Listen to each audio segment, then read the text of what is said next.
जय हिंद मेरे डियर साथी, मैं आपका साथी विकास और आज हम देखने वाले हैं glass as a packaging material. इसके पहले आपको बता देना चाहते हैं, यदि आप पैकेजिंग मटेरियल का वीडियो नहीं देखे हैं तो प्लीज़ उसको जाके देखिएगा।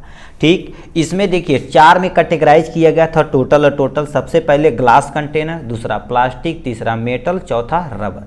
इस वीडियो में हम ग्लास कंटेनर को देखने वाले हैं। इसके जस्ट बाद आपका प्लास्टिक कंटेनर आएगा, फिर मेटल, फिर रबर आ जाएगा। उसके बाद चैप्टर नंबर 2 आपका पूरी तरह से क्या हो जाएगा, ख़त्म हो जाएगा। देखिए पैकेजिंग मटेरियल पर सबसे इंट्रोडक्शन वीडियो हमने बना लिया था। उसके बाद कितने तरह के टाइप होते हैं आपके सामने है। इसमें ग्लास जो मटेरियल पढ़ना पड़ेगा उसका पूरा डिटेल में, सिलेक्शन क्राइटेरिया, एडवांटेज डिसएडवांटेज सबका पूरा डिटेल में पढ़ना पड़ेगा। ठीक है, तो वो वाला वीडियो आप नहीं देखे हैं तो आप वहाँ से जाके देख सकते हैं। और आपको बता देना चाहते हैं ये टारगेट बैच का तीसरा दिन है। अभी तक आप टारगेट बैच ज्वाइन नहीं किए हैं तो प्लीज़ आप उसे जाके ज्वाइन कर सकते हैं। ठीक, तो क्या लिख रखा, glass as a packaging material, मतलब जो दवाइयाँ पैक की जाती, जो ग्लास में प्रयोग की जाती हैं वो glass as a packaging material है। तो पहले डिफिनेशन समझते हैं क्या होता है। कहने का मतलब ग्लास इज इकोनॉमिकली, ठीक है, इकोनॉमिकली केमिकल इनर्ट होता है, इम्परमिएबल होता है, स्ट्रांग होता है और रेडीज होता है, is use for the packaging pharmaceutical. Simple सा क्या कहता है, ग्लास देखा जाए किसी भी फार्मास्यूटिकल प्रोडक्ट को पैक करने में जो प्रयोग किया जाता है, ये इकोनॉमिकली देखा जाए तो पैसे के मामले में देखा जाए तो थोड़ा सा सस्ता रहता है कंपेयर टू मेटल वगैरह से, और केमिकली इनर्ट रहता है। इनर्ट मतलब जैसे, कहने का मतलब जैसे होता क्या है, अब मान लेते कोई कंटेनर ये है, इसके इनर्ट मतलब समझना है, ठीक है। इसके अंदर मान लेते कोई दवाइयाँ रखी गई, ये आपके पास ग्लास है, तो ये जो दवाइयाँ हैं इसके ग्लास से रिएक्ट न करती हैं, ठीक है, रिएक्ट नहीं करती, उसी को इनर्ट बोला जाता है। ये केमिकली इनर्ट होते हैं। इम्परमिएबल होते हैं, इम्परमिएबल मतलब तुम आर पार देख सकते हो, ठीक है। इम्परमिएबल, एक परमिएबल होता है जो पूरी तरह से, इम्परमिएबल मतलब पूरी तरह से तुम नहीं देख सकते हो, जैसे अम्बर ग्लासेस बोला जाता है। और ये क्या होता है, ठीक है, ये स्ट्रांग होते हैं, और रिजिड मतलब कठोर होते हैं, जो किसमें, फार्मास्यूटिकल प्रोडक्ट को पैक करने में प्रयोग किया जाता है। ये तो पहला पॉइंट हो गया। नेक्स्ट पॉइंट में क्या लिख रखा है, ग्लास डज नॉट गेट, लिखा है, ठीक है, क्या देखा, glass does not gate depreciated with time, मतलब टाइम के साथ देखा जाए तो इसके अंदर जो केमिकल डिप्रिसिएट मतलब सड़ता नहीं है। अब देखिए ग्लास, कहीं भी ग्लास का छोटा सा टुकड़ा आज फेंकिए, 10 साल बाद रखेंगे तो ऐसे ही रहने वाला है। जैसे आपके घर में अचार रखाता होगा, हमारे घर पहले देखा जाए तो जब अचार रखाता था, किसका, वो मरचा वाला अचार रखाता था, तो एक बड़ा सा कंटेनर था, ठीक है, शीशा का, उसी में वो रखाता था, ठीक है, इतना बड़ा कंटेनर था।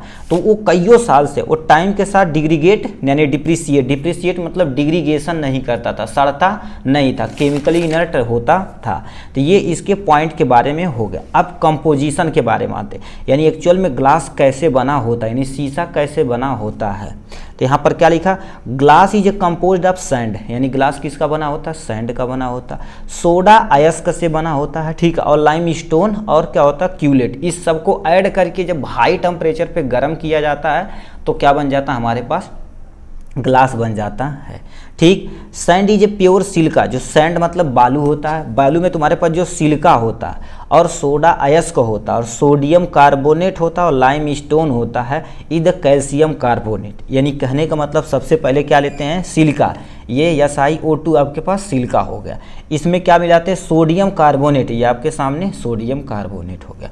उसके बाद लाइम स्टोन यानी कैल्शियम कार्बोनेट, ये आपके सामने कैल्शियम कार्बोनेट। इन तीनों को सबसे अच्छे से तरीके से मिक्स कर दिया जाता है। मिक्स करने के बाद 1400 डिग्री सेल्सियस, अब तुम सोचो अप टू 1000 डिग्री सेल्सियस, मतलब सिंपल सा देखा जाए तो ये सबको पिघलाना है। पिघला के जैसा शेप चाहिए वैसा हम क्या कर देंगे, बना देंगे। मतलब सिंपल सा एग्जैक्ट नहीं याद रहेगा तो बोल देना हाई टेम्परेचर पे इन सबको गर्म किया जाता है, तो हमारे पास किसका निर्माण होता है, ग्लास का निर्माण होता है। जिस कंटेनर में चाहिए, जिस शेप में चाहिए, उसके लिए ढांचा रहता है, जिसे हम सांचा नॉर्मल भाषा में बोलते हैं, वो सब डालेंगे, उसी तरह से वो बन जाएगा। तो ये कंपोजिशन हो गया किन के बारे में, ठीक, ग्लास के बारे में। अब आते हैं सिलेक्शन क्राइटेरिया, क्यों सेलेक्ट किया जाता है आपका ग्लास, क्यों, क्योंकि देखा जाए तो एक मटेरियल आल, मतलब जो तुम्हारे पास ग्लास होता है वो पैकेजिंग मटेरियल में केमिकली इनर्ट होता, मतलब ये किसी केमिकल सब्सटेंस से, मतलब जो दवाइयाँ होती है उससे रिएक्शन नहीं करता, इसीलिए बोला जाता है केमिकली इनर्ट होता है। दूसरा नॉन रिएक्टिव होता है। नॉन रिएक्टिव मतलब तुम सोचो ये दवाइयाँ हैं, दवाइयाँ शीशे के साथ रिएक्शन करें तो शीशा दवा के साथ कभी भी रिएक्शन नहीं करता, इसलिए इसे क्या बोला जाता है, नॉन रिएक्टिव बोला जाता है। ठीक, फिर क्या लिख रखा, हाइड्रोलाइटिक रेसिस्टेंस होते हैं। हाइड्रोलाइटिक रेसिस्टेंस मतलब समझते हैं, हाइड्रोलाइटिक मतलब क्या होता है, हाइड्रो मतलब वाटर से रिलेटेड है। ठीक है, वाटर से रिलेटेड है। और तुम्हारे पास क्या हो जाएगा, दूसरा रेसिस्टेंस हो जाता है। रेसिस्टेंस मतलब प्रतिरोध होता है। अब तुम सोचो जैसे कोई भी चीज़, जैसे मेटल लगा लंबे समय तक पानी में रखोगे तो जंग पकड़ लेगा, बट शीशा यानी ग्लास होता है वाटर से रिएक्शन ही नहीं करता, मतलब वाटर क्या होता है, रेसिस्टेंस होता है। वही लिख रखा हाइड्रोलाइटिक रेसिस्टेंस होता है, मतलब ये पानी से जल्दी रिएक्शन नहीं करता, मतलब कार्बन नहीं करता जल्दी का। ठीक है, ये रिएक्शन नहीं करता है। ठीक, थर्मल एक्सपेंशन होता है। थर्मल एक्सपेंशन मतलब क्या होता है, यदि इसे तुम हीट दोगे, हीट मतलब गर्मी देंगे, तो ये थोड़ा सा क्या करेगा, एक्सपेंड करेगा, ज़्यादा नहीं थोड़ा सा एक्सपेंड करेगा, उसी को थर्मल एक्सपेंशन बोलते हैं। जैसे कॉन्ट्रैक्शन वर्ड आए तो समझ लो पिचकना, और एक्सपेंशन वर्ड ऐसा समझ लो फैलना होता है।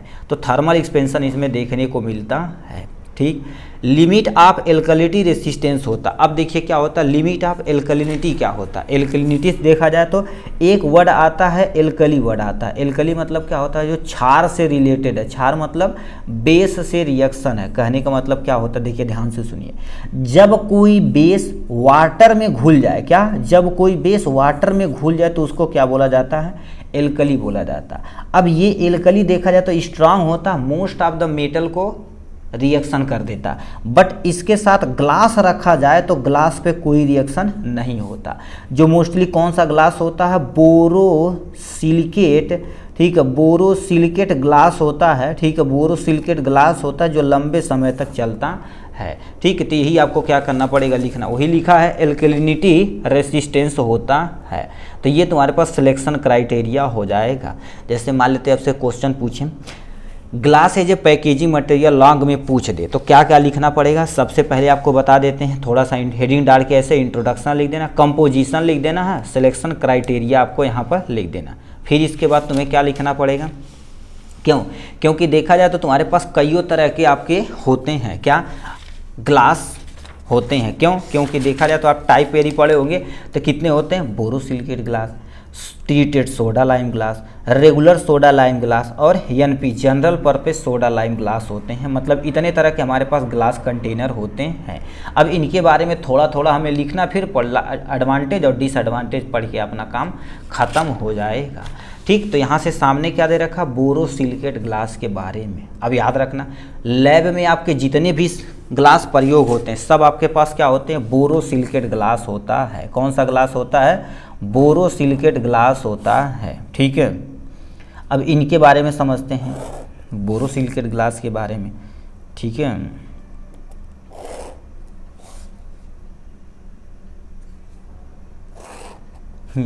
ठीक है, तो इसमें पहला पॉइंट में लिख रखा बोरोसिलिकेट ग्लास। अब क्या होता है, borosilicate glass is a highly resistance होता है। हाईली रेसिस्टेंस मतलब क्या होता है, यदि देखा जाए किसी भी चीज़ से, चाहे हीट से, चाहे वो तुम्हारे पास पानी से, चाहे वो केमिकल से, सबसे क्या होता है, रेसिस्टेंस मतलब प्रतिरोध होता है। ये किसी से अभिक्रिया जल्दी नहीं करता है। इसी लैब वगैरह में देखेंगे जितने भी ग्लास प्रयोग किए जाते हैं सब बोरोसिलिकेट ग्लास ही प्रयोग किए जाते हैं। ठीक है, ये हो गया इनके बारे में। नेक्स्ट में लिखा, this glass is more chemically inert होते is comparison to of the soda lime glass. कहने का मतलब क्या होता है, ये जो ग्लास होते हैं बोरोसिलिकेट ग्लास अन्य सोडा यानी अन्य ग्लास की तुलना में देखा जाए तो ये केमिकली इनर्ट होते हैं। केमिकली इनर्ट आपको बता दिए, ये किसी केमिकल से जल्दी रिएक्शन नहीं करते हैं, इसलिए केमिकली इनर्ट होते हैं। ठीक, ये पॉइंट हो गया। नेक्स्ट पॉइंट में क्या लिखा है, this glass mostly use in the lab for the experiment purpose. अब देखिए साफ साफ लिखा, this glass mostly use in the lab for the experimental purpose. मतलब आपके लैब में जितने भी आपके पोर्शन हैं, जैसे अभी हम दिखाते हैं, ठीक है, ठीक, लैब में ऐसा आप क्या कर दिए हैं, देखे होंगे, ऐसा आप देखे होंगे। तो इस पे देखिए साफ साफ लिखा है बोरोसिलिकेट ग्लास टेस्ट ट्यूब। आपको पास से थोड़ा सा ले जाते हैं, थोड़ा सा टिल्टेड करते हैं, दिख रहा है कि नहीं, नहीं दिख रहा भाई, अब थोड़ा सा दिख रहा होगा इसके अंदर। हम अब देखिए दिख रहा, देखिए लिखा बोरोसिलिकल ग्लास टेस्ट ट्यूब होता है। तो मतलब ये जितने भी लैब में प्रयोग करने वाले हैं, चाहे वो कोनिकल फ्लास्क हो, चाहे टेस्ट ट्यूब हो, कुछ भी हो, ठीक है, तो क्या हो जाते हैं, बोरोसिलिकेट ग्लास ही प्रयोग किए जाते हैं। अब यूजेज की बात की जाए, स्टोर बफर, बफर मतलब ऐसे विलयन जिसमें एसिड बेस कुछ भी आप रख सकते हो, उसे बफर विलयन बोलते हैं। तो उसे स्टोरेज करने के लिए अनबफर विलयन, मतलब जो ऐसे जो एसिड बेस दोनों हो सकते हैं या नहीं भी हो सकते, उसे अनबफर विलयन बोलते हैं। एक्वस सॉल्यूशन, एक्वस सॉल्यूशन मतलब जो जिसमें पानी की मात्रा ज़्यादा होती है उसे एक्वस सॉल्यूशन कहते हैं। मतलब सबको स्टोरेज करने के लिए हम किसका प्रयोग करते हैं, बोरोसिलिकेट ग्लास का प्रयोग करते हैं। ये टाइप 1 हो गया। टाइप 2 में तुम्हारे पास क्या आ जाते हैं, ट्रीटेड सोडा लाइम ग्लास। मतलब इनके बारे में थोड़ा थोड़ा हमें देखना पड़ेगा, यूजेज जरूर देख लेना, ठीक है। अब ये क्या होता है, ट्रीटेड सोडा लाइम, नाम से पता है ट्रीटेड सोडा लाइम मतलब ये किसको ट्रीट किया जाता है, किससे, सोडा लाइम से, किससे, सोडा लाइम से ट्रीट किया जाता है, ठीक। अब ये क्या लिखा, on storing a glass vigour in the damp atmosphere or under extreme temperature various for, ठीक है, various for of the few month. कहने का मतलब कुछ ऐसे चीज़ जो लंबे समय तक हमें नहीं प्रयोग करना है, जैसे 1 महीना, 15 दिन, 20 दिन हमें किसी चीज़ को स्टोरेज करना है एटमॉस्फेरिक प्रेशर में। एटमॉस्फेरिक मतलब जैसे इसमें हम कोई चीज़ लिए, ठीक है, ये मान लेते हैं ट्रीटेड सोडा लाइम ग्लास है, इसमें कुछ चीज़ लिए और 1-2 महीने के लिए रख दिए, तब इसका प्रयोग किया जा सकता है। लंबे समय तक करेंगे तो खराब होने का चांस बना रहता है, इसलिए नहीं प्रयोग करते हैं, ठीक। ये हो गया। Treated soda lime glass has been dealkalise होता है। डी एल्कलाइज मतलब क्या होता है, ये एल्कली से, ठीक है, डी एल्कलाइज और treated with treated to remove their surface alkali and prevent the weathering the empty bottle. कहने का मतलब क्या होता है, ये जो ट्रीटेड सोडा लाइम ग्लास होता है हैज बीन डी एल्कलाई होता है। एल्कलाई मतलब ऐसे बेस जो पानी में घुल जाते हैं, डी एल्कलाइज मतलब ऐसे जो तुम्हारे पास पानी में नहीं घुलते, उसको प्रयोग किया जाता। और ट्रीटेड टू रिमूव, अब उससे क्या कर दिया जाता है, ट्रीट किया जाता है, फिर रिमूव किया जाता है इसके सरफेस पे एल्कली, मतलब कोई भी एल्कली सरफेस यदि लगा रहेगा। अब बताइए, मान तो इसे सही से साफ नहीं करेंगे, देखिए धीरे धीरे क्या हो रहा है, खराब हो रहा है कि नहीं, तो ये क्या हो रहा है, सही से साफ नहीं करेंगे तो इसके सरफेस को धीरे धीरे ये क्या करेगा, सोडा लाइम ग्लास खराब हो जाएगा, बट बोरोसिलिकेट नहीं होता। Prevent the weathering of empty bottle, मान लेते हैं जिससे आप प्रिवेंट मतलब उसे बचा सकते हैं, किसे, वेदरिंग ऑफ इम्पटी बॉटल। ये वेदरिंग मतलब क्या होगा, आप धीरे धीरे क्या कर सकते हैं, इसको खराब कर सकते हैं, ठीक है। तो ये हो गया। ये कंटेनर कहाँ पर, बफर सॉल्यूशन में जो पीएच कितना होना चाहिए, बिलो द 6 ड्राई पाउडर। अब देखिए ड्राई पाउडर रहेगा तो जल्दी जल्दी रिएक्शन नहीं करेगा, तो यानी उसका पीएच कितना होना चाहिए, 7 से कम होना चाहिए और ड्राई पाउडर के फॉर्म में होना चाहिए। तो आप क्या करेंगे, ट्रीटेड सोडा लाइम ग्लास का प्रयोग कर सकते हैं। तो ये हो गया इनके बारे में। थर्ड में तुम्हारे पास क्या आ जाते हैं, regular soda lime glass. Regular soda lime glass क्या होता है, ये अनट्रीटेड होता है, वो सोडा लाइम से ट्रीटेड होता है बट ये सोडा लाइम से ट्रीटेड नहीं होता। तो ये क्या लिखा है, regular soda lime glass is a untreated. ये क्या होता है, अनट्रीटेड होता है, ठीक है। अब ये होता क्या है, एवरेज और the better than the average chemical resistance. मतलब देखा जाए तो ये एवरेज होता है, ना तो ज़्यादा होता है ना तो कम होता है, इसलिए एवरेज। ऐसे कुछ नहीं होता है, कहते हैं अच्छी क्वालिटी का भी नहीं है और ख़राब क्वालिटी का भी नहीं है, ठीक है। तो खराब क्वालिटी का भी नहीं है, तो इसे केमिकल, इसीलिए एवरेज केमिकल रेसिस्टेंस बोला जाता है। यूज किया जाता है कोई चीज़ ड्राई पाउडर रखने के लिए। ड्राई पाउडर जैसे मान लेते हैं आप कोई पाउडर, जैसे आप क्या रख रहे हैं, कैल्शियम सल्फेट रख रहे हैं, ठीक है, और एल्युमिनियम सल्फेट रहता है, ये पाउडर के फॉर्म में होता है, तो इन सबको रखा जाता है, ठीक है। तो ये रेगुलर सोडा लाइम ग्लास हो जाएगा इनके बारे में, ठीक। नेक्स्ट में क्या लिखा, general purpose soda lime glasses के बारे में आते हैं। अब जनरल पर्पस क्या होता है, नाम से पता, नॉन पेरेंटल मतलब इसमें इंजेक्शन वगैरह आप नहीं रख सकते, साफ साफ लिखा गया। इट स्टोरेज फॉर टैबलेट रख सकते हैं, कोई ओरल सोल्यूशन रख सकते हैं, सस्पेंशन ऑइंटमेंट वगैरह आप रख सकते हैं, इसलिए इसका नाम दिया जाता है general purpose of soda lime glass, ठीक। तो ये 4 यानी जो 4-5 था हमारे, उन सबको बारे में तुम्हें क्या करना पड़ेगा, एक्सप्लेन करना पड़ेगा। देखिए मेरे पास टोटल 4 है, 1 2 3 4। सबसे पहले ग्लास के बारे में थोड़ा सा बनना, इसके बोले डिफरेंट काइंड्स का होते हैं glass, borosilicate glass, treated soda lime glass, regular soda lime glass और general purpose soda lime glass. इनके बारे में 2-2 लाइन, जो 2-3 लाइन लिखे हैं ये लिख देना। लास्ट में क्या लिखा, सिलेबस के अकॉर्डिंग, ठीक है, सिलेबस के अकॉर्डिंग आपको क्या लिखना पड़ेगा, एडवांटेज और डिसएडवांटेज। तब इसका एडवांटेज और डिसएडवांटेज देख लेते हैं, ठीक है। तो यहाँ पर देखिए साफ साफ लिखा है एडवांटेज ऑफ, ठीक है, एडवांटेज ऑफ ग्लास कंटेनर, ठीक है, ये तुम्हारे पास क्या हो जाएगा, ग्लास कंटेनर, ठीक है, एडवांटेज ऑफ ग्लास कंटेनर। ये डिसएडवांटेज आपका यहाँ लिखा गया है। अब एडवांटेज क्या होता, देखिए अभी ये एक एडवांटेज है, क्या लिखा है वेरियस कलर अवेलेबल, मतलब देखा जाए तो बहुत कलर में अवेलेबल होता है, बट आपके लैब में जितना भी कलर प्रयोग किया जाएगा वो ये ट्रांसपेरेंट रहेगा।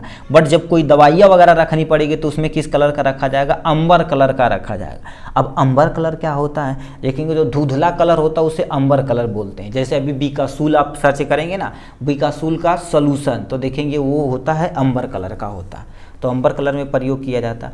Available in the various shape and size, मतलब अलग शेप और साइज में ये प्रेजेंट होता है, ये पहला फायदा।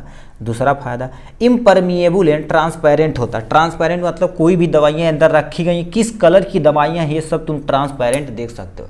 अब बताइए प्लास्टिक का रहेगा तो आप आर पार नहीं देख सकते हैं, ठीक है, तो वही लिख रखा है, ये इम्परमिएबल होती है और ट्रांसपेरेंट होती हैं, इसलिए आराम से देख सकते हो, ठीक। नो लिखा डिटेरियोरेट विथ एज, मतलब उम्र के साथ, मतलब टाइम के साथ ये डिटेरियोरेट, मतलब ये सड़ता भी नहीं है, इसीलिए इसका प्रयोग किया जाता है, ठीक।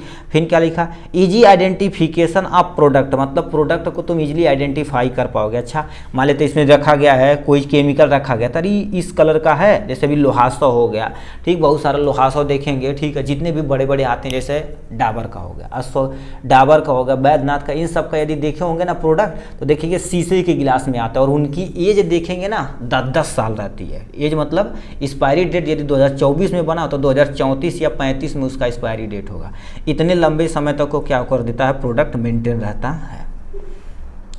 डिसएडवांटेज क्या होता है, अब देखिए गिलास है, ये थोड़ा सा हैवी होता है, तो ये लिखा है हैवी होता है। ऑक्यूपाई मोर वॉल्यूम, ये वो मोर वॉल्यूम ऑक्यूपाई कर सकता है, जैसे भी प्लास्टिक रहे तो उसे ऐसे ऐसे लपेट के बांध के ऐसे फेंक दो, कोई टेंशन नहीं, बट इसे फेंकेंगे तो टूटने का चांस जा सकता है, ठीक है। तो ऑक्यूपाई मोर वॉल्यूम मतलब जगह ज़्यादा घेरता है। वंस ब्रोकन मतलब एक बार ब्रोकन यदि टूट गया तो कैन नॉट ज्वाइन बैक, मतलब इसे तुम दोबारा ज्वाइंट नहीं कर सकते हो, फिर कंपनी में जाएगा तभी होकर आ पाएगा, ठीक। Can not undergo operation involve the pressure and volume, मतलब तुम सोच सकते हो इसके ऊपर प्रेशर क्रिएट करे, बताओ ऐसे दाबेंगे ना, ऐसे मान लो तो तुम एक गत्ता में 10 हमारा, तुम सोचो 4-5 और दाब के रख देते, तो दाबेंगे भड़ से टूट जाएगा तो दिक्कत हो जाएगी। तो वही चीज़ लिखा प्रेशर और वैक्यूम इसमें ज़्यादा क्रिएट करेंगे तो ये टूट जाएगा, तो वही लिखा can not undergo operation involve the pressure and vacuum, ये आप प्रेशर और वैक्यूम इन्वॉल्व नहीं कर सकते हैं, ठीक है। तो ये तुम्हारे पास क्या था, ग्लास कंटेनर के बारे में। आशा करते हैं आपको ग्लास कंटेनर अच्छे से समझ में आया होगा, ठीक। फिर मिलेंगे आपका नेक्स्ट वीडियो में किसके साथ, प्लास्टिक एज ए, ठीक है, प्लास्टिक, देखिए ये plastic as a packaging material के बारे में। तब तक के लिए बाय बाय, आज के लिए बस इतना ही।